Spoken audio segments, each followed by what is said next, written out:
हमारे देश का मेन स्ट्रीम मीडिया बिका हुआ है। उनके पास कोई एथिक्स नहीं है, उनके वजह से हमारी डेमोक्रेसी को नुकसान पहुंच रहा है। ये सारी कोई नई बात तो है नहीं, हम सबको पता है। इसीलिए लोगों ने इनका नाम गोदी मीडिया भी रख रखा है। लेकिन इसके पीछे एक कड़वी सच्चाई ये है कि मीडिया की इस हालत के जिम्मेदार कहीं ना कहीं हम लोग भी हैं। कुछ ब्लेम हमारे ऊपर भी आता है इसका, और उसी ब्लेम को, उसी जिम्मेदारी को आज हम समझने की कोशिश करते हैं। ये जो मीडिया हाउसेस रहती हैं, तो सेंसेशनलिज्म करने में या ख़बरों को मिर्च मसाला लगा करके प्रस्तुत करने में सिर्फ इनको मज़ा आता है इसलिए नहीं करते ये लोग इसलिए करते हैं क्योंकि इनको प्रॉफिट बनाना है। इनको एक सिस्टम में सरवाइव करना है जो सिस्टम पैसे के अराउंड रिवॉल्व करता है। तभी आप सोचो कि इतने बड़े बड़े पावरफुल मीडिया हाउसेस गवर्नमेंट की धुन पे नाचते क्यों हैं। सबसे पहले तो उनको गवर्नमेंट से एड रेवेन्यू मिलता है, पैसा मिलता है। दूसरा और उससे भी ज़्यादा इम्पॉर्टेंट ये है कि उनको गवर्नमेंट से एक्सेस मिलता है, और access means everything to media houses. जैसे कि गवर्नमेंट के जो ऑफिशियल्स हैं वो क्या प्लान कर रहे हैं उसका एक्सेस इनको मिलता है। क्लोज डोर मीटिंग्स जो सरकार कर रही है उसके बारे में ख़बरें इनको मिलती हैं। तो जब ये ख़बरें उनको मिलती हैं तो उनको अपने कंपटीशन के ऊपर एक एज मिलता है ना। जो भी मीडिया हाउस ख़बरों को पहले लॉन्च करेगा, पहले बताएगा, उतना आईबॉल्स उसको मिलेंगे, उतना इन्फ्लुएंस उसको मिलेगा, और जितने ज़्यादा आईबॉल्स उनको मिलेंगे उतना ज़्यादा एडवर्टीजमेंट मिलेगा, है ना। और जितना ज़्यादा ऐड मिलेगा उतना ज़्यादा उनका रेवेन्यू बढ़ता चला जाएगा। It's all about money. Bottom line हर किसी इंसान की, हर ये मीडिया हाउसेस की जो ये बिके हुए हैं, जो ये बेईमानी करते हैं, ये सिर्फ पैसे के लिए करते हैं। कुछ लोग इसको एक्सप्लेन करने के लिए कॉन्स्पिरेसी थ्योरीज का मदद लेते हैं, समझते हैं कि इनकी कोई पर्टिकुलर आइडियोलॉजी है इसलिए ये लोग ऐसा करते हैं, इसीलिए एक पर्टिकुलर आइडियोलॉजी के साथ ये लोग काम करते हैं मिलके। ऐसा कुछ भी नहीं है। It is plain and simple driven by money. पैसा ही इनका बॉटम लाइन है। इससे एक सवाल ये रेज होता है जो कि बहुत इंटरेस्टिंग और अपने लिए अनकंफर्टेबल भी होने वाला है कि क्यों लोग इतनी शिद्दत के साथ पैसे को चेस करते हैं। इतना इम्पोर्टेंट पैसा क्यों हो जाता है किसी के लिए कि वो हर चीज़ दांव पे रखने तैयार है सिर्फ पैसा कमाने के लिए। ये लोग अनएथिकल है, करप्ट है, ये तो एक जेनरिक बात हो गई ना। अपन इसके भी डीप में जाते हैं और डिप करते हैं डीपर को कि ऐसा ये क्यों करते हैं। और मुझे ये लगता है कि हमारी सोसाइटी में किसी की भी सक्सेस को मेजर करने का सबसे इम्पॉर्टेंट फैक्टर होता है पैसा। सोसाइटी पैसे से ये डिसाइड करती है कि हमारी सोसाइटी में कौन सक्सेसफुल है और कौन सक्सेसफुल नहीं है। और इसी सोसाइटी में रह करके हमारी कंडीशनिंग भी ये हो चुकी है कि हम हमारा सेल्फ वर्थ भी हम कितना पैसा कमाते हैं उससे बांध चुके हैं, है ना। क्योंकि ये सिर्फ मटेरियल गेन के लिए नहीं करता इंसान। ये इंसान करता है क्योंकि उसको सोसाइटी से अप्रूवल चाहिए, सोसाइटी से रिस्पेक्ट चाहिए, सोसाइटी का वैलिडेशन इंसान को चाहिए होता है, इसीलिए ये इंसान करता है। आप सोच के देखिए कि हमारी सोसाइटी में सबसे ज़्यादा रिस्पेक्ट किस इंसान को मिलती है, सबसे ज़्यादा सक्सेसफुल किस इंसान को माना जाता है? जिसके पास सबसे ज़्यादा पैसा है। पैसा ही आपकी ज़िंदगी की हर चीज़ डिसाइड करता है। आप किस लड़की से शादी करेंगे वो आपका पैसा डिसाइड करेगा। आपके दोस्त कैसे होंगे आपके पैसे की वजह से डिसाइड होता है।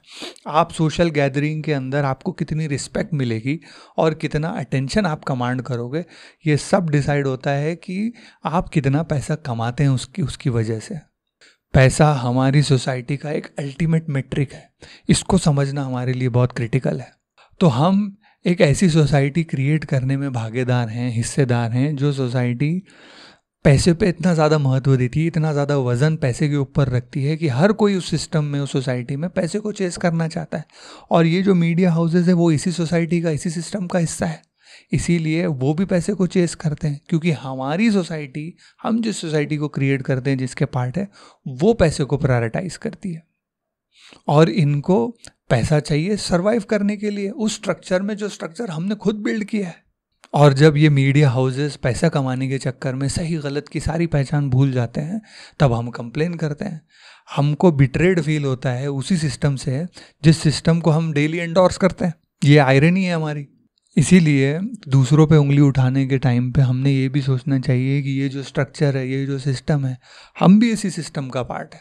जब भी हम किसी इंसान का सक्सेस उसके पैसे से मेजर करते हैं, जब भी हम किसी इंसान को इसलिए रिस्पेक्ट देते हैं क्योंकि उसके पास पैसा बहुत है, जब भी हम किसी से इम्प्रेस होते हैं उसके पैसे की वजह से, तब हम इस जो सिस्टम है, इस सिस्टम को इंडोर्स कर रहे हैं, इसको सपोर्ट कर रहे हैं और इसको सस्टेन करने में मदद कर रहे हैं। जब हर किसी का एम पैसा कमाना ही है तो कुछ लोग ऐसे होंगे ही जो एथिक्स की लाइन को ब्लर कर देंगे, सच्चे झूठे और सही गलत की समझ वो छोड़ देंगे। ऐसे लोग हमेशा आपको मिलेंगे क्योंकि आपने इंसेंटिवाइज कर दिया उस चीज़ को। हिस्टोरिकली भी आप देखो कि सोसाइटीज़ में जैसे वैल्यूज़ वो लोग होल्ड करते हैं वैसे ही रिजल्ट्स उनको मिलते हैं। हमेशा ऐसा ही होता है। जैसे कि एंशिएंट ग्रीस का अगर आप एग्जांपल देख लो तो उन लोगों के वैल्यूज़ क्या थे, फिलॉसफी, क्रिटिकल थिंकिंग, डिबेट, ये सारी चीज़ों में वो बिलीव करते थे, उनके ऊपर वजन रखते थे। तो उनके पास क्या हुआ, उनके पास बड़े बड़े थिंकर्स, फिलोसोफर्स आए, प्लेटो, सॉक्रेटिस, न जाने कितने बड़ी बड़ी विजडम वाली चीज़ें दुनिया को वो दे करके गए हैं। पूरी वेस्टर्न सिविलाइजेशन का फाउंडेशन वहाँ रख करके उन्होंने गया। डेमोक्रेसी के बारे में उन्होंने सोचा क्योंकि उनके वैल्यूज़ वैसे थे। जैसे वैल्यूज़ वो होल्ड करते थे वैसे फंक्शन करती थी सोसाइटीज़, वैसे ही रिवॉर्ड सिस्टम्स थे उस सोसाइटी में। उन्हीं रिवॉर्ड सिस्टम्स के वजह से वैसे लोग पनप पाए, वैसे लोग ऊपर आ पाए। और यही होता है हर सोसाइटी के साथ, ऐसा ही होता है। और अगर नेगेटिव एग्जाम्पल देखना हो तो आप जर्मनी देख लीजिए 1920s का।